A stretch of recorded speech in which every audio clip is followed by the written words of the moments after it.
पहले राजा लोग युद्ध लड़ते थे तो घोड़े थक जाते थे, तो उन घोड़ों को पीपल के पेड़ से ला करके बांध दिया जाता था। तो इतनी ऑक्सीजन देता है पीपल का पेड़ कि वो थके हुए घोड़े शीघ्र ही स्वस्थ हो जाते। अश्वमाने घोड़ा, और जो पीपल के वृक्ष के नीचे अश्वस्वस्थ नाम है इसका पूरा।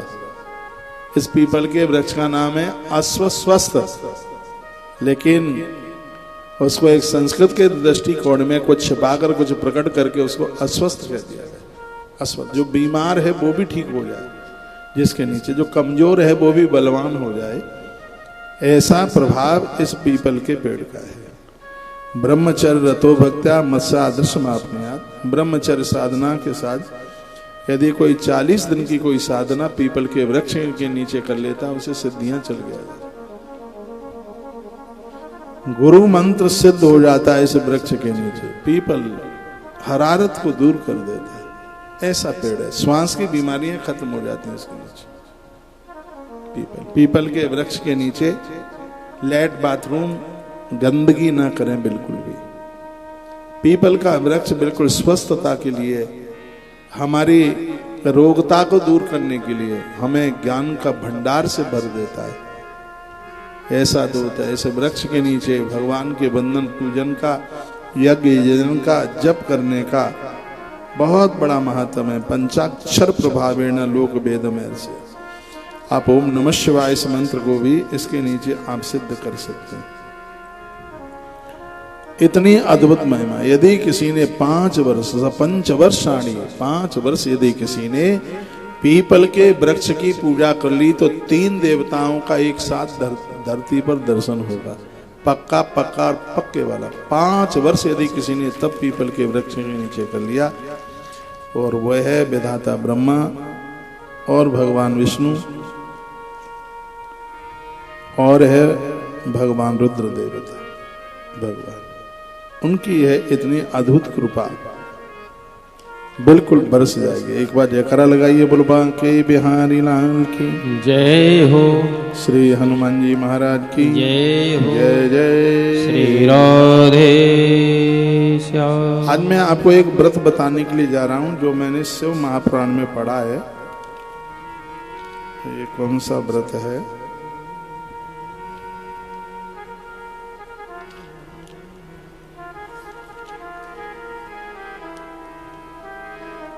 आज ही मैं पढ़ रहा था और मैंने पहली बार पढ़ा है। इसका नाम है शिवलिंग महाव्रत। आपने भी पहली बार ही सुना होगा, मैंने भी आज पहली बार ही इसको पढ़ा है। थोड़ा इसके बारे में मैं आपको बता दूं। आपने पाशुपत व्रत सुना है, आपने चांद्रायण व्रत सुना है, लेकिन पहली बार आप सुनेंगे शिवलिंग महाव्रत। और कम समय में ये हो जाता है और बहुत बड़ी इसकी महिमा है। उपमन्यु ने भगवान श्री कृष्ण को इसके बारे में सुनाया। शिवलिंग महाव्रत क्या है? ये पारलौकिक मरने के बाद का मोक्ष और जिंदगी संसार की सभी वस्तुओं को देने वाला है। और आनंद की बात है, इसको स्त्री पुरुष सब कर सकते हैं, चारों वर्णों के लोग इस व्रत को कर सकते हैं। शिवलिंग महाव्रत की जानकारी जो कि शिव महापुराण की वायवीय संहिता के और 33 नंबर के अध्याय में इसका जिक्र किया गया है। यदि आप शिव पुराण रखते हैं तो यह आप अपने घर पर भी पढ़ सकते हैं। तो उपमन्यु को भगवान श्री कृष्ण ने उनको कुछ पूछा व्रतों के बारे में, कहा शीघ्र ही भगवान महादेव प्रसन्न हो जाएं और जीव का कल्याण करें। कोई ऐसा व्रत हो तो आप बता दीजिए। तो उपमन्यु कहते हैं, हम परम प्रवक्ष्यामि केवलाम सुखम विधिम नेतन सदृशम किंचित कर्मास्ति भुवनत्रिय। इसके श्रोता स्वयं भगवान श्री कृष्ण। उपमन्यु कहते हैं, हे यदुनंदन, अब मैं केवल परलोक में फल देने वाले कर्म की विधि, तीनों लोकों में इसके समान दूसरा कोई कर्म नहीं है। तीनों लोकों में, पाताल में, मृत्यु लोक में और ऊपर के लोक में, यह विधि अतिशय पुण्य से युक्त है और संपूर्ण देवताओं ने इस अनुष्ठान को किया है जो मैं तुम्हें बताने के लिए जा रहा हूं। ऐसा उपमन्यु ने कहा, जो भगवान शंकर के भक्त हैं। वो कहते हैं, ब्रह्मा विष्णु रुद्र इंद्रादि लोकपाल सूर्य नवग्रह विश्वामित्र वशिष्ठ ब्रह्मवेता महर्षि श्वेत अगस्त दधीचि हम सरीके से भक्त नंदीश्वर भृंगी गणेश्वर पातालवासी दैत्य महानाग सिद्ध यक्ष गंधर्व राक्षस भूत पिशाच इन सब ने अपना अपना पद प्राप्त किया है इस अनुष्ठान के द्वारा। भगवान विष्णु ने, ब्रह्मा ने, इंद्र ने इतने नाम बताए, साधु संतों ने, सबने यह व्रत करके यह स्थान प्राप्त किया जो अति दुर्लभ है। ये उपमन्यु के, उपमन्यु ने कहा कि यह व्रत मैंने भी किया है, मुझे साक्षात रूप से भगवान का दर्शन हुआ। उपमन्यु ने अपनी कथा बताई कि छोटे में ही मेरे पिता की मृत्यु हो गई। वो कहते हैं मैं बहुत छोटा था, 5 साल का था, मेरे पिता की मौत हो गई। उपमन्यु कहते हैं मेरी माता मुझे ननिहाल में मेरे मामा के यहाँ लेकर के गई। नाना नानी थे नहीं, मामियों की चलती थी। मेरी माँ अनाथ तो हो ही गई थी, फिर मेरा पालन करना उसके लिए बड़ा मुश्किल था। उपमन्यु बता रहे, मामियाँ बहुत डांट लगाती थी, मारती थी, पीटती थी। मैं रोकर माँ की गोद में आके छिप जाता था। जानकारी समझदारी तो कुछ थी नहीं, बुरा बहुत लगता था। कभी कभी तो मुझे अपनी माँ के ऊपर भी बड़ा क्रोध आता था कि यहाँ क्यों रहती है। एक दिन की बात थी, मामी अपने बच्चों को दूध पिला रही थी। मैंने जाकर के कहा मुझे भी दूध दे दो, तो उन्होंने मेरी कनपटी में थप्पड़ मारा। उपमन्यु कहते हैं कृष्ण, मैं रोता हुआ अपनी माँ के पास आया, मैंने पूरी बात बताई। मैं रूठ गया, मैंने कहा कि मुझे दूध चाहिए पीने के लिए। तो मैया जी ने एक कटोरे में आटा घोल करके मेरे सामने दिया और कहा कि बेटा दूध है, पी ले। मुझे इतना बुरा लगा, मैंने हाथ मारा, कटोरा नीचे गिर गया। तो मैंने रो रो करके कहा कि तू पागल मुझे समझती है, आटा घोल के दे दिया, ये दूध है। तब मेरी माँ ने रो करके कहा बेटा मेरे पास दूध नहीं है पिलाने के लिए, दूध तो तुझे महादेव ही पिला पाएंगे। यदि तुझे दूध ही पीना है तो इस घर को छोड़कर तू शंकर जी की शरण में चला जा। हे गोविंद, माँ के ये शब्द सुनकर माँ को प्रणाम करके फिर मैंने देर नहीं लगाई, मैं सीधे इस बियाबान जंगल में चल के आ गया। मैंने 5 ईंटें ली और उन ईंटों के माध्यम से मैंने एक छोटा सा मंदिर बनाया और गुरुदेव, महर्षि, जितने जो संत हैं वो सब मेरे सन्मुख आए। मैंने सबको वंदन प्रणाम किया और मैंने उन्हें यह पूछा कि मैं शीघ्र ही भगवान शिव के दर्शन कर लूं, तो इसके लिए आप मुझे कोई व्रत पूजा पाठ बताएं। तो सगरे महात्माओं ने मुझे कहा कि ऐसा तो एक व्रत है जो शीघ्र ही शिव का दर्शन करा देगा, उसका नाम है शिवलिंग महाव्रत। और ये शिवलिंग महाव्रत के द्वारा मैंने भगवान का दर्शन किया है। मैं रोज शिवलिंग का बंधन पूजन करके नदी में बहा देता। एक दिन मेरे महादेव ने मेरी परीक्षा ली और वो इंद्र बन के आ गए मेरे सामने। मेरी माता पार्वती को उन्होंने इंद्राणी बना दिया, सोइए मत जगिए। और उन्होंने अपने हाथी को नंदी बना दिया। मैं नेत्र बंद किए हुए था, आंतरिक भाव से प्रभु का दर्शन कर रहा था और शिव ही इंद्र बन के आए और मुझे बोले क्या तुझे चाहिए बच्चा, वर मांग। मैंने आंखें खोली तो सामने इंद्र खड़े थे। मैंने पूछा आप कौन हैं? तो सामने के देवता ने कहा मैं इंद्र हूं और बेटा तू आज मुझसे इंद्रासन भी मांगेगा तो मैं तुझे दे दूंगा। तो मैंने उस इंद्र से कहा कि सुनो, मैं महादेव का भक्त हूं, शिव का भक्त, तुम इंद्रासन मुझे दे दोगे तो नाले के कीड़े की तरह कष्ट समझूंगा, और मेरे महादेव मुझे नाले का कीड़ा भी बना देंगे तो कैलाश का वैभव समझूंगा। मुझे तुमसे कुछ नहीं चाहिए, मैं शिव का भक्त हूं और उन्हीं की पूजा में मैं बैठा हूं। हे कृष्ण, मेरे शब्द सुनकर जो सामने इंद्र खड़े थे वो मुझसे लड़ना शुरू कर दिया। मैं तो अबोध था, छोटा था, उम्र भी ज्यादा थी नहीं, हथियार कोई था नहीं। जिस कुशा के आसन पर मैं बैठा तो इंद्र के बाणों से बचने के लिए वो मैंने कुशा का आसन ऐसे सिर के ऊपर लगाया तो उसमें से त्रिशूल ही त्रिशूल प्रकट हो गए। उन त्रिशूलों ने उस इंद्र को घायल कर दिया। मुझे कहा कि अभी भी नहीं मानेगा, अभी भी हमसे मांग ले इंद्रासन। फिर मैंने कहा इंद्र, मैं अपने भोलेनाथ का भक्त हूं, मुझे इंद्रासन नहीं, मुझे मेरे महादेव का दर्शन चाहिए। जैसे ही मैंने इतना कहा तो भगवान भोलेनाथ मेरे सन्मुख प्रकट हो गए।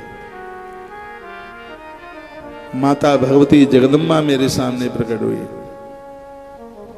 और वह ऐरावत हाथी नंदी के रूप में मेरे सामने प्रकट हुआ। मैंने जब अपने प्रभु को देखा, मैं चरणों में गिर गया और मैं बहुत रोया। कहा, भगवान आपने ऐसे परीक्षा ली, मैंने आपके ऊपर त्रिशूल चलाया, मैंने आपको ईश्वर नहीं माना, भगवान मुझसे बहुत बड़ी गलती हो गई।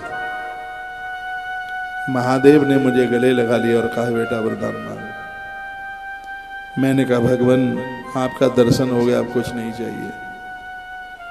तो भोलेनाथ ने कहा, पुत्र दूध पीने के लिए आए थे ना, पीछे मुड़ करके देखो। मैंने पीछे मुड़ करके देखा तो मुझे 7 सरोवर दूध के दिखाई दिए। शिव ने कहा, पुत्र दूध पी लो।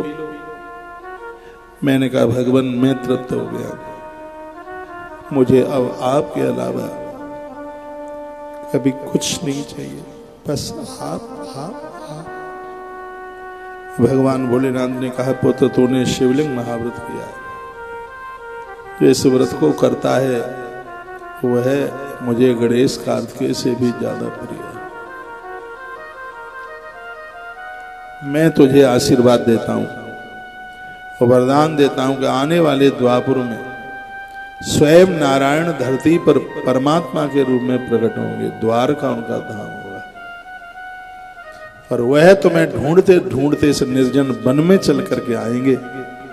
जब वो कल्याण का साधन पूछें तो उन्हें ये महालिंग महाव्रत के बारे में जरूर बताना। ये स्वयं मेरे प्रभु ने, मेरे महादेव ने मुझे, भगवान श्री कृष्ण की आंखें भर आई और रो पड़े। ये अध्याय बड़ा अद्भुत है और ये 33 नंबर के अध्याय में इस व्रत की महाविधि का वर्णन किया है। मैं भी करूंगा, आप भी करना। मैं शिव महापुराण बहुत लंबे समय से कह रहा हूं, पता नहीं अध्याय अभी तक कहां छिपा रखा था, पहली बार आज हाथ में लग गया है, आज मैंने इसको पढ़ा है।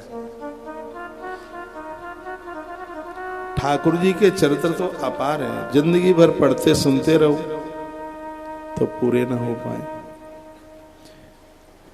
तो क्या कहा गया है सुनिएगा। वर्णन गया, पाताल बासरी भिद्य शेषादेश मऊर गई। हे कृष्ण, पाताल में रहने वाले जो हैं उन सब ने यह व्रत किया है, शिवलिंग महाव्रत। ब्रह्मा को ब्रह्मत्व की प्राप्ति इसी व्रत के द्वारा हुई। विष्णु को विष्णुत्व की प्राप्ति ब्रह्मा सृजन इसी व्रत से कर रहे हैं। विष्णु पालन इसी व्रत के प्रभाव से कर रहे हैं। रुद्र देवता सृष्टि का उद्धार संहार इसी से कर रहे हैं। इंद्र को देवताओं के ऊपर राज सत्ता इसी से मिली है। गणेश जी को गणेशत्व की प्राप्ति इसी से हुई है। वर्णन है ना, लिखा गणेशस गणेशत्व मनेन विदना गता, इसी से प्राप्त हुआ। अब यह व्रत होगा कैसे, वो सुन लीजिए, कैसे इस व्रत को किया जाए। कहते हैं, श्वेत चंदन युक्त जल से लिंग स्वरूप शिव और शिवा को, यहां शिवा नीचे की जलेरी है, पिंडी है वो शिव है। कहते हैं कि शिवलिंग और नीचे जो जलेरी है, पानी में सफेद चंदन डालिए, बाजार में मिल जाता है। हम लेके आए श्वेत चंदन, जैसे अनुष्ठान के साथ जुड़े। तो जल में श्वेत चंदन जल में डालकर लिंग स्वरूप शिव और स्वरूप शिवा यानी जलेहरी के सहित स्नान कराए। यदि कहीं मिल जाए तो सफेद कमलों से ये पूजा होती है, श्वेत कमल। वर्णन किया गया, श्वेत विकसितई पद्मई संपूज्य प्रणपत्य च। इसमें एक प्रमुख चीज है, कमल 3 तरह का तो होता ही है। एक तो लाल कमल होता है, एक नील कमल होता है, एक श्वेत कमल होता है।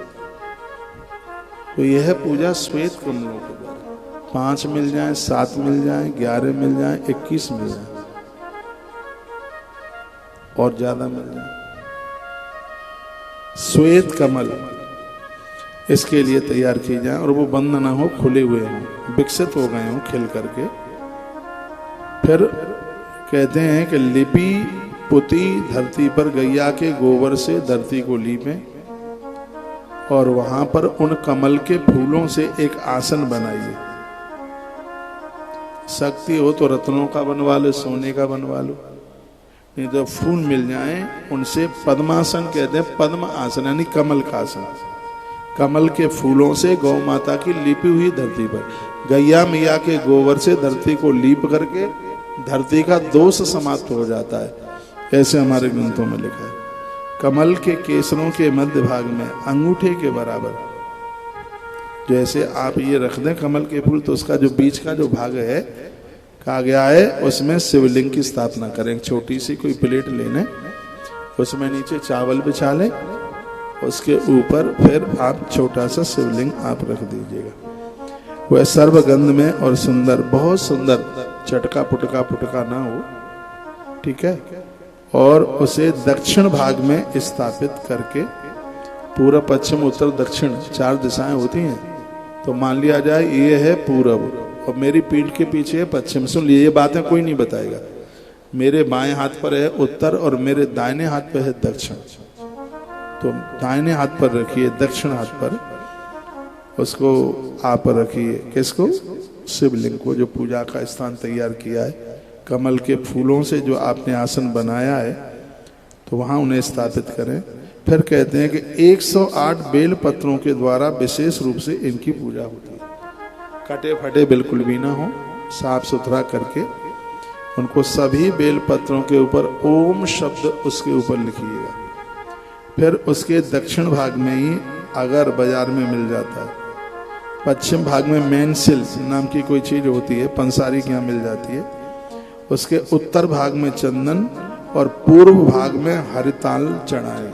हरिताल मान लिया जाए कि ये रखे हुए हैं, शंकर जी रखे हैं दाहिने हाथ पर, तो आगे पूर्व है तो हरिताल चढ़ाइए, उत्तर भाग में चंदन चढ़ाइए, दक्षिण भाग में बाजार में अगर मिल जाता है, पश्चिम भाग में मेनसिल पंसारी लोग जानते हैं। मैंने कभी चढ़ाया नहीं है इसलिए मुझे पता नहीं है, लेकिन पता जरूर लगाऊंगा। जब एक बार इसकी पूजा और विधि के साथ में करके, अभी सावन में ही कर देंगे और एक दिन बताऊंगा आपको फिर कौन सी चीज कहाँ कब मिल गई, उपलब्ध हुई। फिर सुंदर सुगंधित पुष्पों के द्वारा भगवान को 108 फूल चढ़ाइए, 108 फूल चढ़ाइए।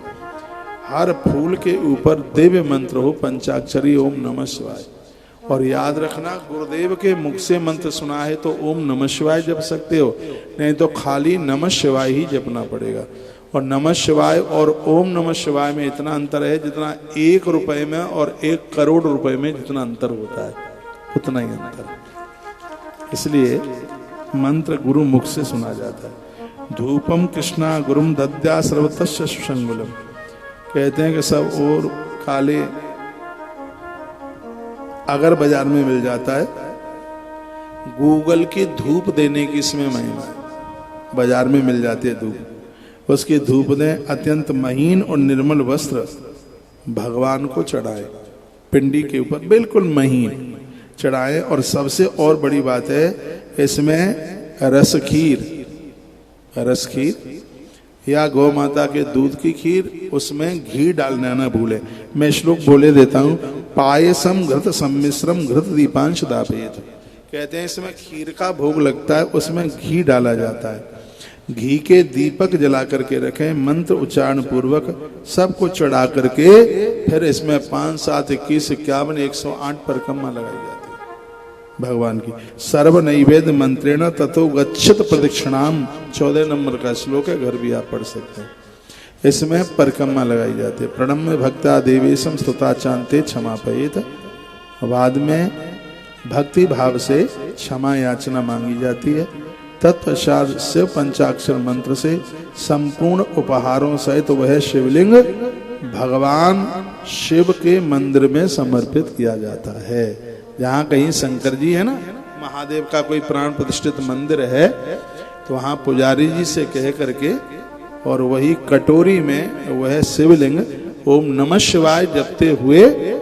और आनंद की बात है, कोई भी दिन हो, ये कोई इसमें ये कुछ नहीं है कि सोमवार हो कि प्रदोष वाला दिन हो, जो भी दिन आपको मिल गया है, शिवाय से मंत्रेणा दक्षिणा मूर्तिमाश्रिता, उसमें थोड़ी सी कुछ दक्षिणा रख लीजिएगा और फिर प्राण प्रतिष्ठित मंदिर में ये शिवलिंग शंकर जी को समर्पित किया जाता है, उनको प्रदानित किया जाता है। एतद् व्रतोत्तमं गुह्यम शिवलिंग महाव्रतम सर्व पाप विनिर्मुक्ता शिवलोके महीयते। उपमन्यु कहते हैं, कृष्ण जिसने ये शिवलिंग महाव्रत कर लिया है तो मृत्यु लोक के सभी पापों को जला डालेगा। एतद् व्रतोत्तमं गुह्यम शिवलिंग महाव्रतम, ये इतना गुप्त है कि हे गोविंद, ये भगवान महादेव की कृपा से मैंने तुम्हें ही बताया।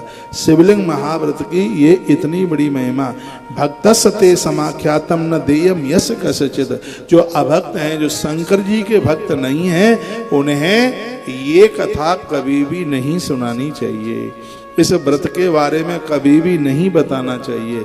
ये महात्मा उपमन्यु कह रहे हैं। देयम च शिव भक्त्या शिवेन कथितम पुरा, जो इस शिवलिंग महाव्रत को करेगा, संसार में उसे प्राप्त करने के लिए कोई भी चीज, वो ऐसा कुछ नहीं रहेगा जिसे वो प्राप्त न कर पाए।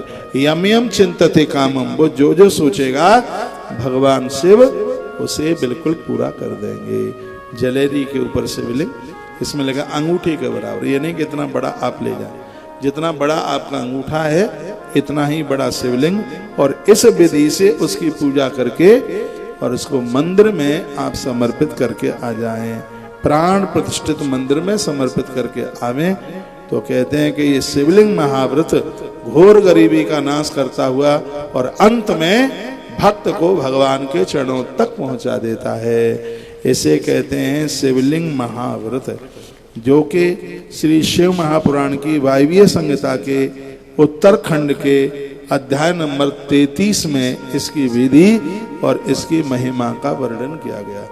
बात आई होगी समझ में? तो इसको जो भी चाहेगा तो इसको कर पाएगा, कोई बहुत ज्यादा ऐसा कठिन नहीं है। और ये पूरी की पूरी पूजा अब 1 घंटे की है, 1 घंटे में पूरा हो जाएगा, सब कुछ 1 घंटे में हो जाएगा। इसमें पंचाक्षर मंत्र की भारी महिमा है, इसमें धूप की भारी महिमा है, और भोग में खीर में घी डाल करके उसकी भारी महिमा है। और इस पूजा को दक्षिण दिशा की तरफ दाहिने हाथ पर रख करके, आपका मुंह हो पूरब में, आपका मुख पूरब में हो और ये दक्षिण भाग में एक सेंटर सा बना लीजिए। मान लीजिएगा कि 12x12 का कमरा है, वहां पूजा आप कर रहे हैं, तो बीच सेंटर में मत बैठिए, आपका झुकाव दक्षिण की तरफ, थोड़ा सा दक्षिण की तरफ। जैसे मान लिया जाए ये पीछे ये व्यासपीठ का पूरा सेंटर बना है, एक मैं प्रयोगशाला के रूप में आपको निवेदन कर रहा हूं, तो मान लिया जाए कि एक दिशा में इसका स्थान जमाना है, तो एक आध फीट ये व्यासपीठ इधर रख दी जाए। मैंने मान लिया सामने पूरब है और पीछे है पश्चिम, इधर है उत्तर, इधर है दक्षिण, तो ये शिवलिंग महाव्रत की जो पूजा है वो दक्षिण में, मेन सेंटर से एक आध फीट दक्षिण की तरफ हो जाइए, तो ये फिर वो दक्षिण स्थान इस पूजा के लिए भारी महत्वपूर्ण बताया गया है। समझ में जरूर आ गया होगा। एक बार भगवान महादेव के चरणों में वंदन प्रणाम करते हुए, कैलाश के निवासी नमो बार बार हूँ, मैं आयो शरण तुम्हारी, बोला था। एक बार हम संस्कार टीवी देख रहे थे, बहुत पुरानी बात है, और उसमें बड़ा सुंदर सा भजन सुना। कुलदीप पता है कौन सा है? हाँ, भोले को जो भी ध्याता अपार सुख है पाता। बहुत लंबे वर्षों के बाद इन पंक्तियों को बोल रहे हैं, सुनिए। धन्यवाद उनके लिए जिन्होंने इन पंक्तियों की रचना की है। ये पंक्तियां हमारी नहीं है, हमने संस्कार टीवी पर इन पंक्तियों को सुना है, लेकिन इसके भाव बड़े सुंदर हैं। और आज शनिवार के दिन की कथा है, आपको शनि शांत करने वाली कथा भी यहाँ से सुना दी ही गई है। भगवान कृपा करे कि सब तरह से आनंद ही आनंद हो, किसी भी प्रकार की कोई कमी ना रहे। ईश्वर के चरणों में मैं ऐसी प्रार्थना करता हूँ। आइए गुनगुनाए लेते हैं, फिर हम आगे उस कथा में जाएंगे जहाँ भगवान कैलाशपति बने, कैलाश तक पहुंचे। जैसे कन्हैया ब्रजवासी वृंदावन के वासी बने, प्रभु श्री राम जी अवधवासी बने, और ऐसे ही अभी जो मैंने आपको व्रत बताया है इसकी भी और भी कुछ विधि रह गई। कहा कि जो वो आप जो मंत्र जप रहे हैं वो गुरु मुख से ही उसको ले। कहते हैं किसी के द्वारा अब इसमें ये बात कही गई है कि आपने ये जो दिया है शिवलिंग की पूजा के बारे में और आप मंदिर में पुजारी जी को आप दे सकते हैं, पुजारी जी ना ले तो उस मंदिर में चढ़ा दीजिए। यहाँ बड़ी सुंदर सी बात कही कि हमें यदि कोई मूर्तियां प्रतिमाएं दे और हम उससे ना लें तो क्या हमें अपराध लगेगा? ये भगवान कृष्ण ने पूछा। मान लिया जाए आप भगवान पूजते हैं और आपसे नहीं संभल रहे और आपने हमें दिया, कहा कि ये भगवान है और हम इतने साल से पूज रहे हैं, आप ले लें। यदि आपका मन अंदर से गवाही नहीं देता, ये आपकी इच्छा के ऊपर निर्भर है। आप ले लें तो भी बहुत बढ़िया है और आप नहीं लेते हैं तो भी आपको बिल्कुल कोई दोष नहीं लगेगा। ऐसा श्री उपमन्यु कहते हैं। अर्चितम यत तल्लिंगम गरी आत्मान भास्वयं गरीदाय तन्नितम स्वयं बान्युभिवाच्य। और यदि आप ले लेते हैं, बहुत लोग इसको समझते हैं कोई जादू टोना टोटका तो नहीं है, कुछ बुरा तो नहीं हो जाएगा, तो उपमन्यु कहते हैं बिल्कुल बुरा नहीं होगा। आपकी भावनाएं, आपकी श्रद्धा है और आपको कोई भगवान को देता है, मूर्ति प्रतिमाओं को देता है तो आप ले लीजिएगा। और आपकी अंदर की इच्छा नहीं है बिल्कुल भी मन लीजिए। अंदर की इच्छा नहीं और आप ले आए और आप फिर उसका पूजा पाठ ना करें तो आपको अपराध लग जाएगा। ये कितनी सुंदर बात कही है। यदि आपका मन नहीं है लेने का तो बिल्कुल नहीं लीजिएगा, आपको कोई अपराध नहीं लगेगा। हाँ, ले करके ला करके यदि फिर आकर के पूजा पाठ आप नहीं करते हैं, बंदन प्रणाम नहीं करते हैं तो फिर अपराध लग जाएगा। आइए 2 पंक्तियां भगवान के चरणों में समर्पित करते हुए और फिर बड़ी अद्भुत कथा की तरफ लेकर के चलते हैं।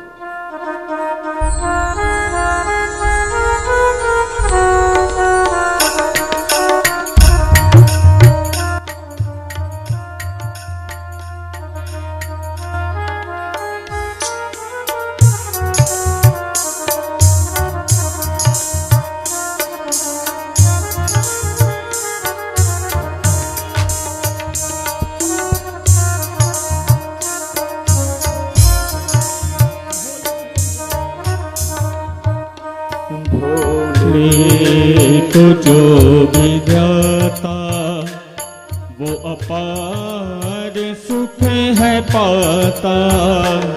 भोले को जो विधाता वो अपार सुख है पाता। महादेव हैं ये जग के, है त्रिलोक के है दाता। भोले को जो विधाता हो।